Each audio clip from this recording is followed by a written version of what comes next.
Hey guys, sorry I'm a couple minutes late there, but I've been running around this afternoon. I just got off work at 3 and then I had to get in the shower and all that, so I got here as fast as I could. Thanks to our friends All the Best Research who sent me this. They obtained it from Pacer today. I think I also saw it on Schnitzel Ninja, but thank you to those guys who worked to get the stuff out to us. This is from yesterday's hearing in the bankruptcy case of the Owens family, Ronn Owens and Jan Black / Elizabeth Naylor / whatever it is this week. And I did attend the hearing yesterday via Zoom. I was able to actually watch that. I don't usually join, I usually wait to listen to it in these recordings after the fact, but this time I did, which is interesting because you can actually see the people talking.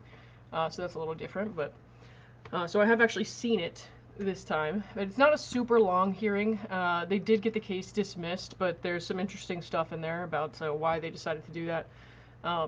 So yeah. Bruce is not going to be able to join me because he says he's stuck in the office. I said, you work from home. He said, I'm stuck in the home office. And then he sent me a picture. But he might give us some raps in the chat like last time. We'll see. Clayton's Justice on X. Hey, what's up? How's it going? So YouTube now lets creators give out 10 free memberships to their channel every month. So I just gave out 5 of them. They happen at random, so there's no favoritism, I promise. I don't get to pick who gets them, so if you got one of them, that's cool. You get a membership for at least a month, so. Alright, cool, guys. Let me pull this up, and we'll start going through it.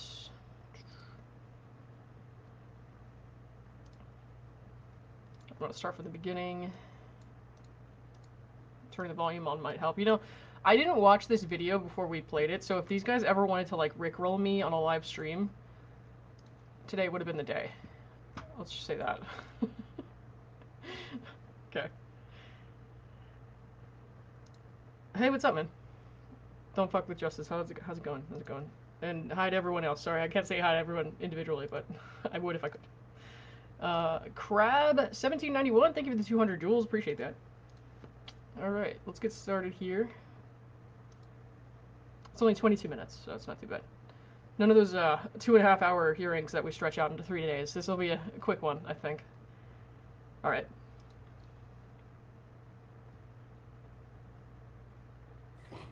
In the case 26-05144, Elizabeth Naylor and Ronald Owens. Good afternoon. I'll take the appearances in the Owens and Naylor matter. Let's start first in the courtroom. Thank you. Good afternoon, Your Honor. Jennifer G. I'm on behalf of the U.S. Trustee. Thank you. Good afternoon. And I'll take appearances from Mr. Owens and Ms. Naylor. Yes, good afternoon, Your Honor. I am Elizabeth Ann Naylor, appearing pro se.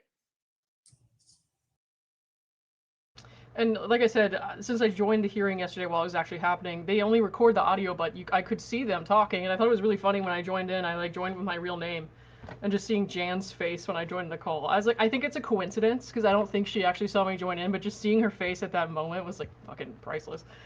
Hysterical. But, you know, I don't bother Jan, other than to talk about her public cases, so I don't know why she would make such a face at me, you know? Obviously, I'm her biggest fan, so... And I am Ronald Stephen Owens, also participating pro.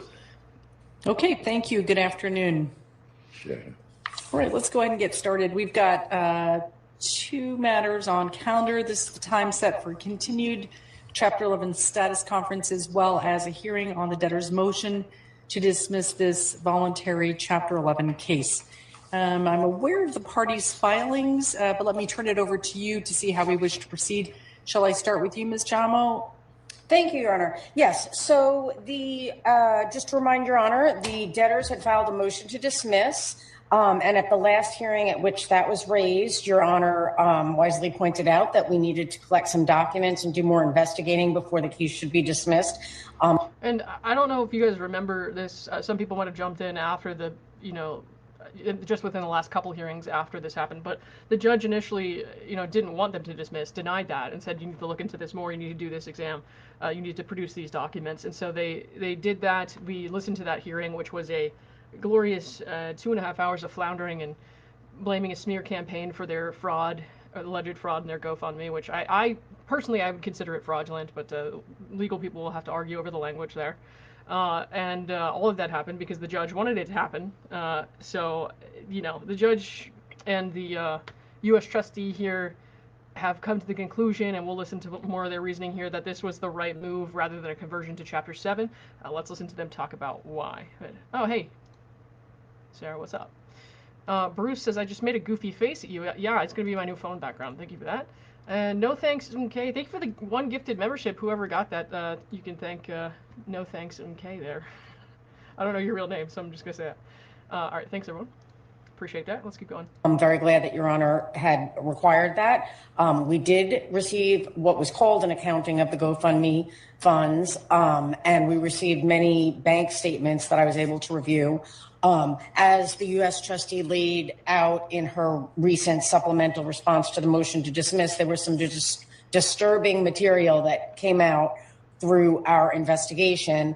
And for that reason, the U.S. trustee's position is that there's definitely bad faith here and disturbing material. And I know that refers to the bankruptcy, but I got to imagine that these people have some disturbing material on their hard drives if they're taking ultrasounds from other people, and Laura is using them to pass off as her own pregnancy, which she tried to scare her victims into thinking that she had a baby with a deformity, among other things. So I got to think, while the disturbing material in this case is certainly financial, I'm sure there's loads of disturbing material that these people have amongst them.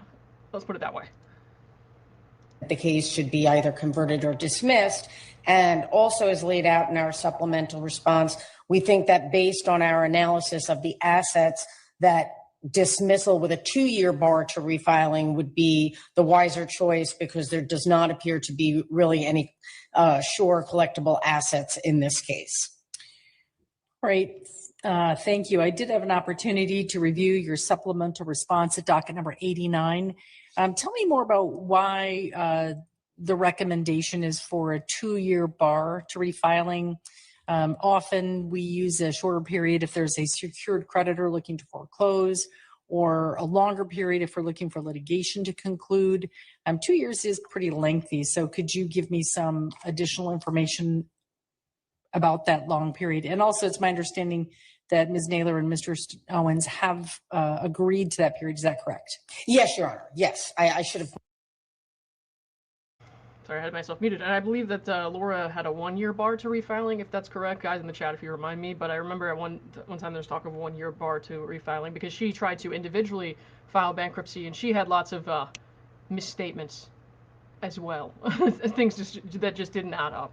And as we've seen in this case, they pass on a lot of their money to Laura, but not enough for her to go over the threshold for indigency. I can't say that word today. Status, so that she can still use public funding to get like experts for her case and stuff like that, which is disgusting. But somebody says it just bothers me that it feels once again they get away with scamming their creditors and the GoFundMe givers. I mean, the thing is, like, they'll have to bring that up in civil lawsuits if they want to, so they technically wouldn't get away with it. But the thing is, with civil lawsuits, they're probably not going to, you know, it's probably not going to lead to any actual payment, because these people they've actually fucked themselves financially. So, you know, I don't know how that would go, but people are welcome to try, you know. Pointed that out. Yes. Ms. Naylor and Mr. Owens, in correspondence with me, have indicated that they were willing to have the case dismissed with a 2-year bar to refiling. So the reason that we're asking for 2 years is because this case was filed in bad faith, we need to have a sufficient deterrent to prevent another repeat filing that would, again, interrupt creditors from pursuing their rights. 2 years, just weighing it, seems like an adequate amount of time to allow a foreclosure of the home to follow through, if that's what's going to happen. I understand that there was a foreclosure set first in May, then I think it was reset to September. Now I believe it's reset to November. Ms. Naylor would know that information better.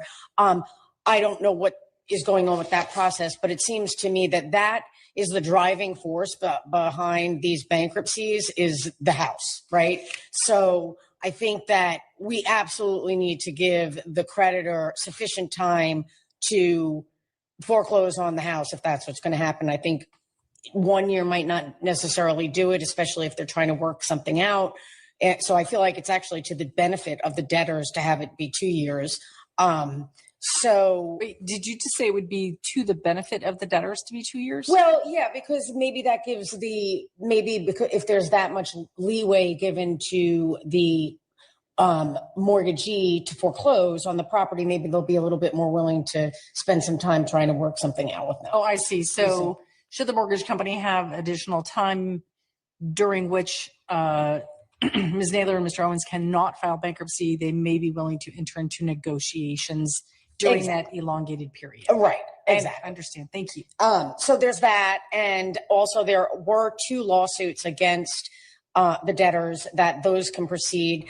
And I think that. So those lawsuits were interrupted by the bankruptcy. There's a stay on everything. So they wouldn't be able to proceed with those lawsuits. But now that they are going to be out of bankruptcy and they can't file bankruptcy again for 2 years, those lawsuits can go ahead. So that's kind of how they would get their get repaid, is by suing them. But Jan and Ron, they're not going to be able to afford a lawyer for a bunch of civil lawsuits. And also, I'm not sure that they're going to have the funds to pay everybody and all their bills and everything. So that's going to be an interesting problem. We'll see. It's almost certain that the home will be foreclosed upon now, that they can't use bankruptcy improperly as a stopgap.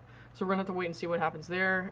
But they seem to be trying to work something out with the mortgage people, but I don't know. I don't know that that's going to work out based on their history. I would say no in general. Also, I just want to say Schnitzel Ninja just sent me a link to something. It's the State Bar has responded to David Gingras' filing in the Arizona Supreme Court, which, if you guys want me to go over, I can go over after this. I will probably make a separate stream for it, because I just want to finish this right now, and then we'll go there. Okay. Based on the information that we discovered and laid out in our supplemental response, there are potential claims, I believe, by GoFundMe Inc. or donors. We definitely need to make sure that there's sufficient amount of time to allow those parties to pursue any rights if they choose. I mean, I have no involvement in that, but just based on my own investigation. So I think 2 years gives an adequate amount of time and is proportionate to the bad faith that we've seen here. And it gives an adequate amount of time to allow creditors to pursue their rights in state court, which is really what we want, right? That's the best interest of the creditors. And yet it doesn't completely foreclose the debtors from refiling should the need arise later, but there's a sufficient buffer with a 2-year bar so that creditors won't be harmed yet again. Okay. Thank you for explaining that. One reason I had asked is just because there was the pending foreclosure sale. The court previously declined to extend the stay. Yes. And so it seemed that the mortgage company could move forward. Plus, under Arizona statutes, they could foreclose within 90 days anyway. So it just seemed like a long period. I hadn't really considered the idea that a longer period would actually motivate the mortgage company to engage in negotiations. Have you seen that happen before? No, but I don't know why the mortgagee is continuing to move out the foreclosure date. So I'm assuming that they're working with them. That's all. I really don't know. I mean, I've tried to reach out to them and they've not really been very responsive to me, to the banks. So, that's just one factor, but I do believe that we should have sufficient time to allow creditors, not just the creditors that were listed in the schedule, but other potential claimants that I mentioned in our supplemental response, to pursue claims against these debtors without a bad faith bankruptcy filing. Okay. Another area of inquiry, and you did address it in your supplemental response, was just whether conversion would yield any distribution. I read what you wrote, and I certainly appreciate that trustees are loath to have cases where we have animals that need care and food, et cetera. It ends up costing them money as opposed to yielding benefits for creditors. So I certainly understand the reasoning of the U.S. trustee there. Is there anything else you want to tell me, not necessarily specifically with animals, but any of the other assets and the opportunities for recovery? So if they were to get their assets as far as the animals and shit like that, if you got their animals, you'd have to take care of it. You have to feed it, you have to house it, all that. And one of them is still under I think they said a 12-month lease, so it's also being leased out to somebody. So it's kind of that's not really it's not a good solution as far as recouping what they're owed. because they would just be spending money on what they collect. So that would suck. I know people have made jokes about like Clayton and Dave having their horses, but like actually that would suck for them because they would have to pay for a place to keep them and all that stuff. So especially because these are, I think they're all retired older horses, which they probably have needs that are more expensive than, you know, a horse that's in better shape. I don't know much about horses. I'm just saying based on what I've read in these things. So that's all I can say about that. Is I don't think it would be a great solution. So I think that's probably the right call. I think it sucks, right? I think it sucks that they're kind of out of this court proceeding now. But at the same time, it's like that makes sense to me. Well, you know, Your Honor, I should mention to you that while the case was in a Chapter 13, there was a short time during which these debtors' case overlapped with the filing of a Chapter 7 case by the debtor's daughter, Laura Owens.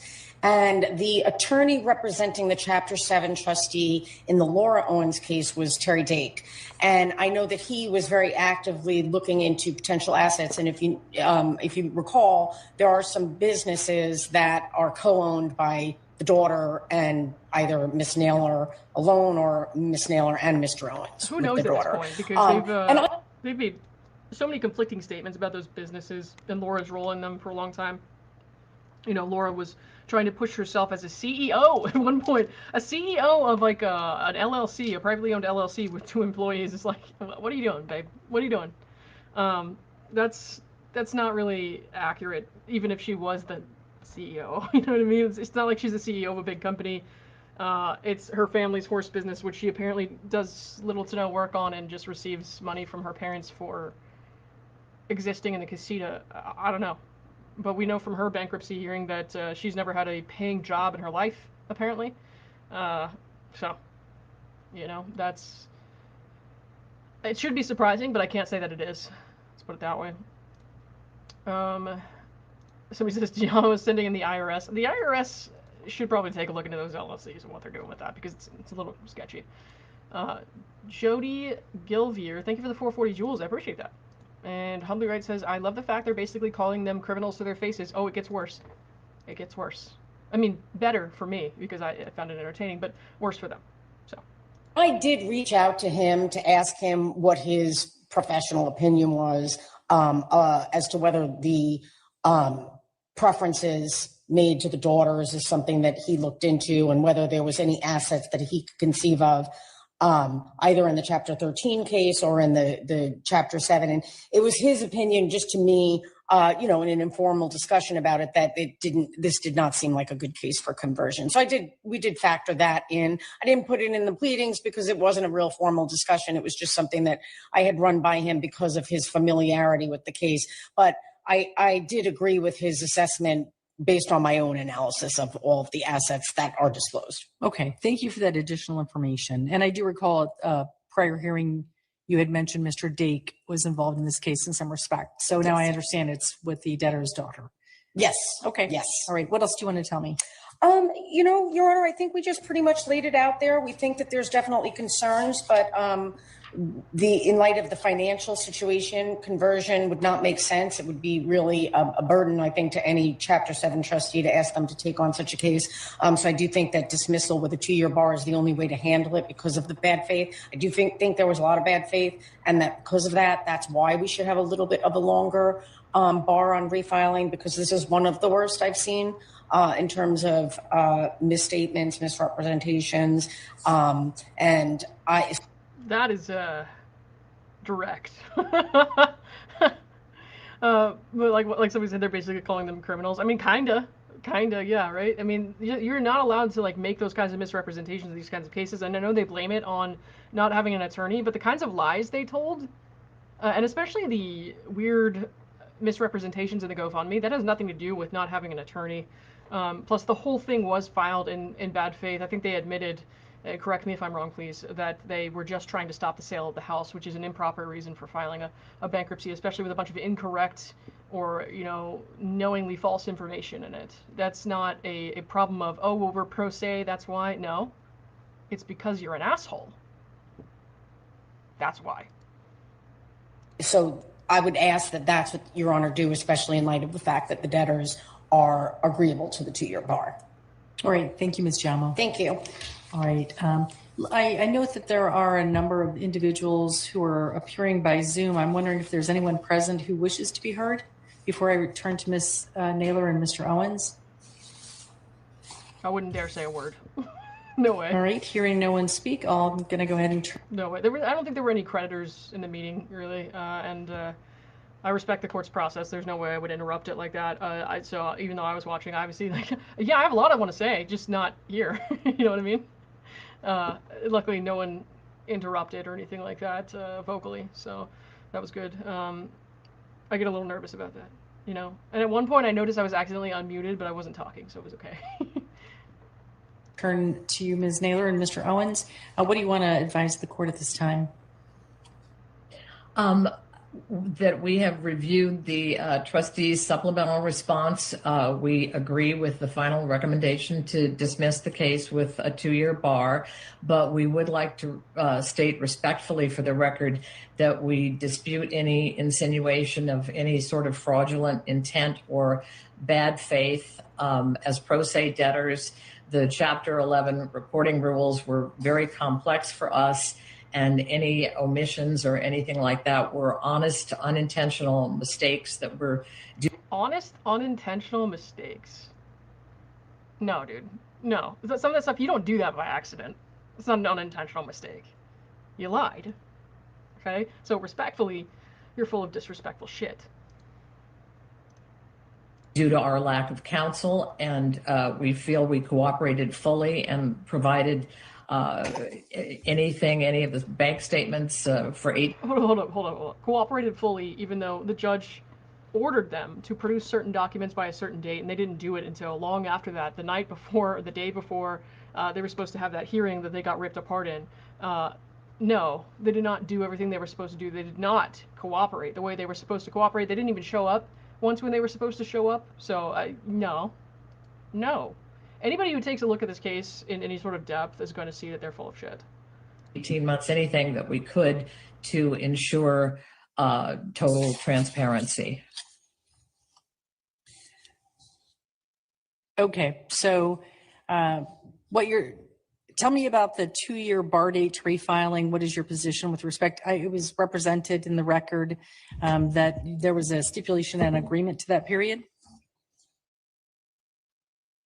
We had informal discussions with regard to that, and we had told the trustee that we were willing to go with a 2-year bar. I mean, frankly, we hope we are never, ever, ever in this situation again. And as we had explained before, we are trying to explore what options would be available for us to modify the mortgage. And so I'm willing to bet that they're misrepresenting the mortgage holder's position on this. I understand that they're trying to work something out, but I'm willing to bet that they're probably misrepresenting the mortgage, the willingness to modify the mortgage based on whatever they can offer, or they're misrepresenting to the mortgage company what they can do, and they're just not going to pay it. They're just going to prolong it. That is my speculation.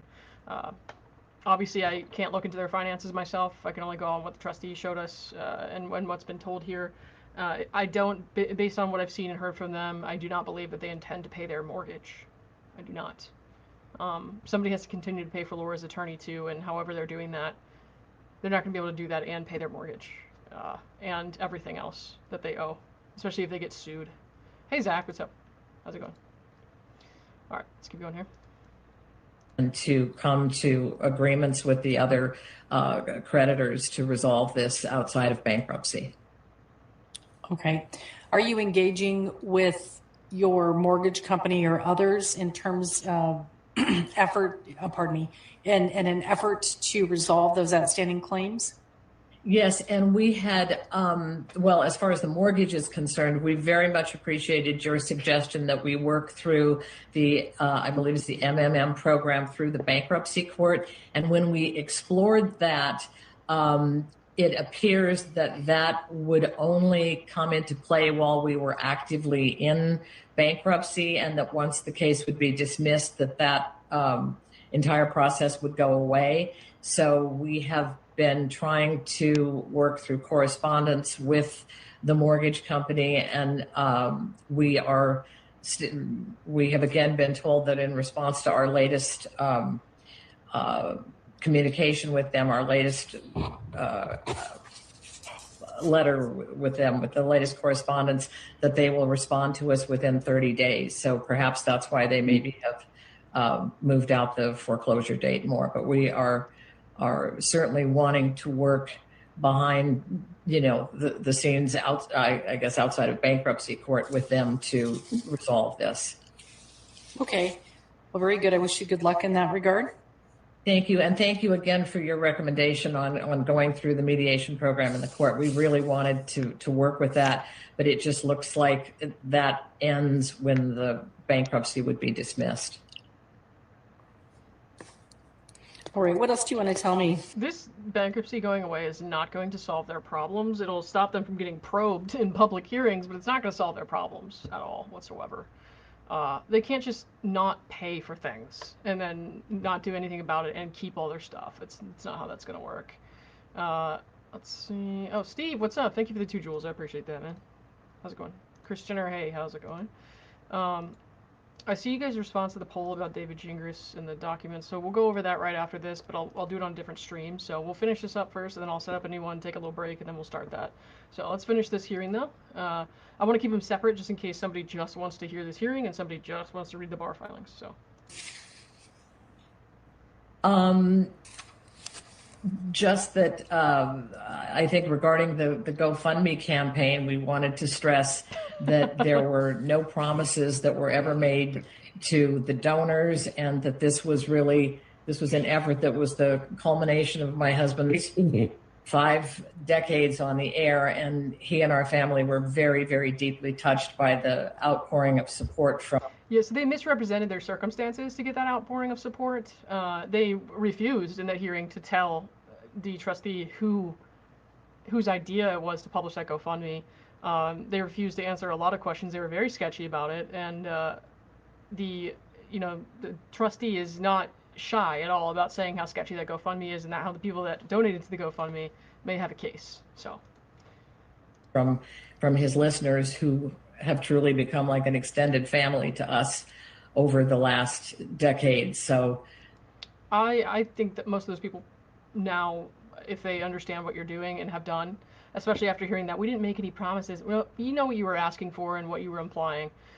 I think that most of them would not want to be part of your family because this is a crime family, in my opinion. They might not have been caught or convicted of anything yet, but they all participate, especially in Laura's fraud. So that's just a fact. I mean, you know that they're out there saying Laura's innocent when they know that Laura used their other daughter's ultrasound to try to lie to people and convince them that she was pregnant. They know that she used their other daughter's video of Ronn touching their other daughter's pregnant belly to try to convince content creators that she was pregnant. So they participate in fraud and trying to trick people.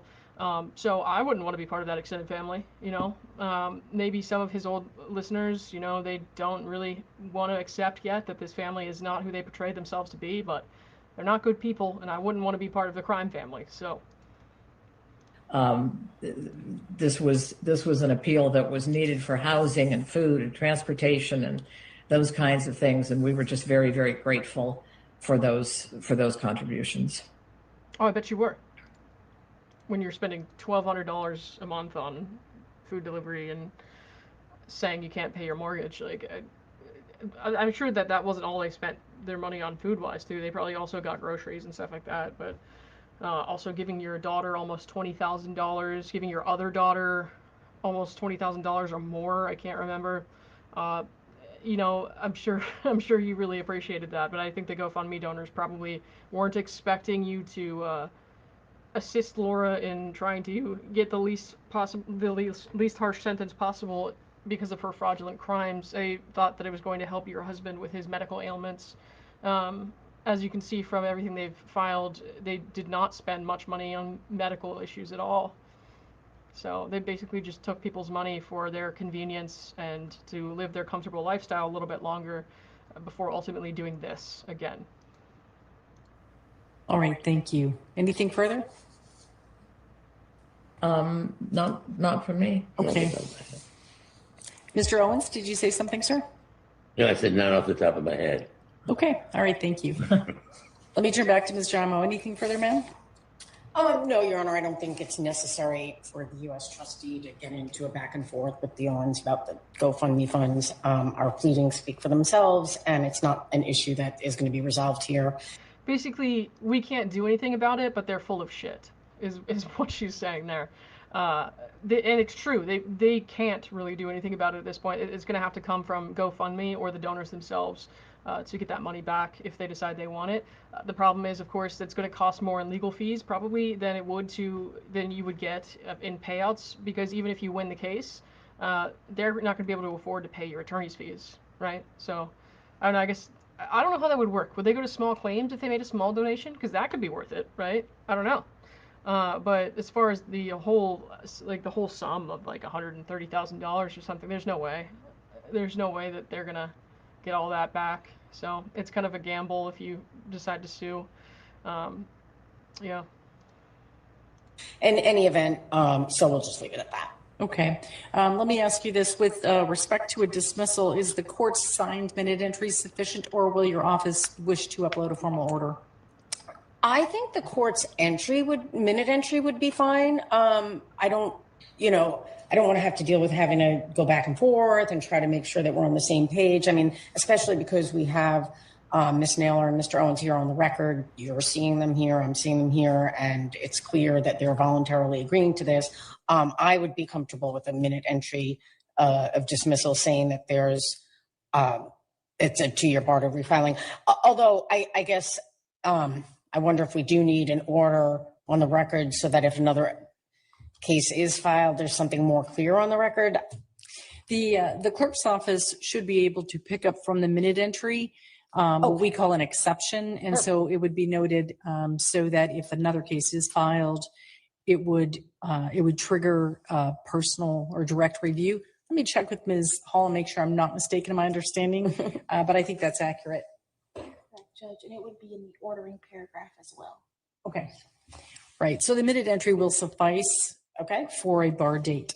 Perfect. Okay. That works. So nothing else. And so Ms. Naylor and Mr. Owens, just so you're clear, I was just asking Ms. Jamo about the form of order that the court will issue. Generally, we issue a minute entry after every hearing, and I'm happy to sign that minute entry, and that will be the formal order of dismissal, and I was asking whether Ms. Jamo's office would prefer to have a specific form of order of dismissal.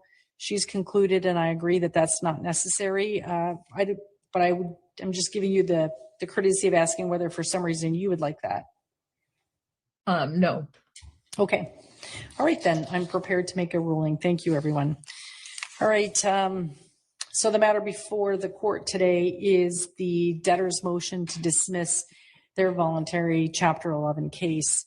The debtors filed this motion, and afterward, the debtors and the United States Trustee's office have come to an agreement for dismissal of this case with prejudice, and they have agreed to dismiss with prejudice with a bar to refiling this case or any bankruptcy case for a period of 2 years. I've reviewed the motion. I've considered the parties' stipulation, the record in this case, and whatever arguments have been made by the parties. The court does find and conclude that cause exists under the United States Bankruptcy Code, Section 1112B, to dismiss this case. The record does demonstrate that the debtors have been unable to satisfy the obligations imposed under Chapter 11 and upon Chapter 11 debtors. And it's also clear that there is no reasonable likelihood that this case can proceed to a successful reorganization within a reasonable period of time. The court further finds that dismissal rather than conversion is in the best interest of the creditors and the estate. I've considered the scope and the nature of assets and the potential for transfers that could be avoided or other claims, and it appears that that would be very difficult and costly for any Chapter 7 trustee to undertake.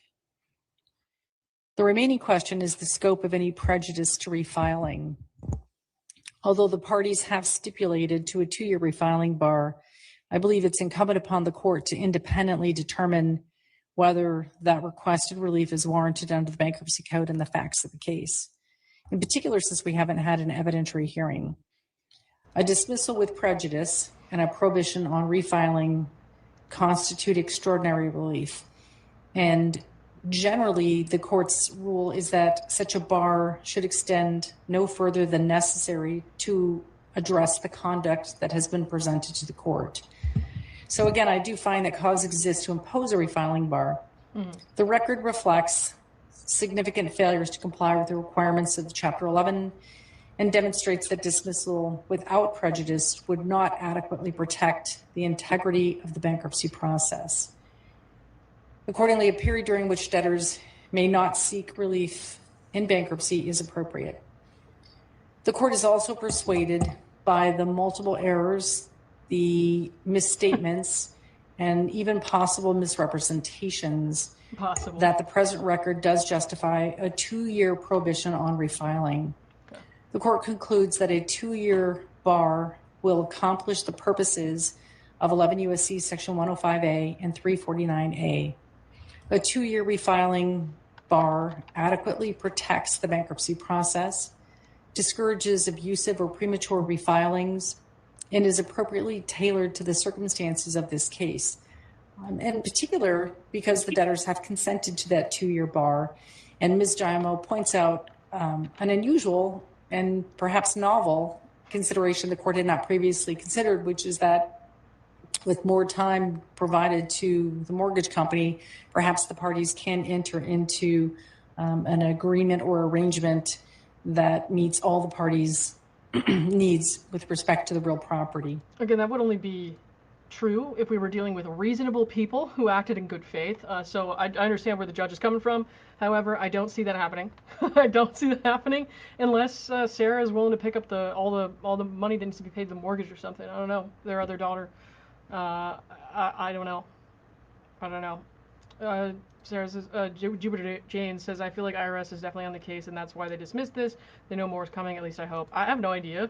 I would hope so as well, but I have no idea. This is almost over, guys. So we'll get through the rest of it, and then we'll be done here.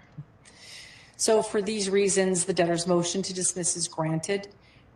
This Chapter 11 case is dismissed under 11 U.S.C. Section 1112B. The dismissal is with prejudice to the filing of any bankruptcy petition by either debtor under any chapter of the Bankruptcy Code for a period of 2 years from the date of the entry of the dismissal order, which shall be the minute entry that will emanate from this hearing. I'm not expecting any additional form of order. Rather, as soon as this minute entry is filed, the case will be dismissed, and that will be the end of the matter. And with that, I believe everything that we were here for today has been considered and concluded. Is there anything else we need to discuss, Mr. Owens and Ms. Naylor? Nothing. No, just thank you very much for allowing us to appear via Zoom with the heat today. It's a lot more comfortable for my husband and for me. So thank you. Great. Well, sorry, that was rude. I don't want to see you in person. I would approve a Zoom appearance. I shouldn't speak for the judge. My bad. You're welcome and good luck.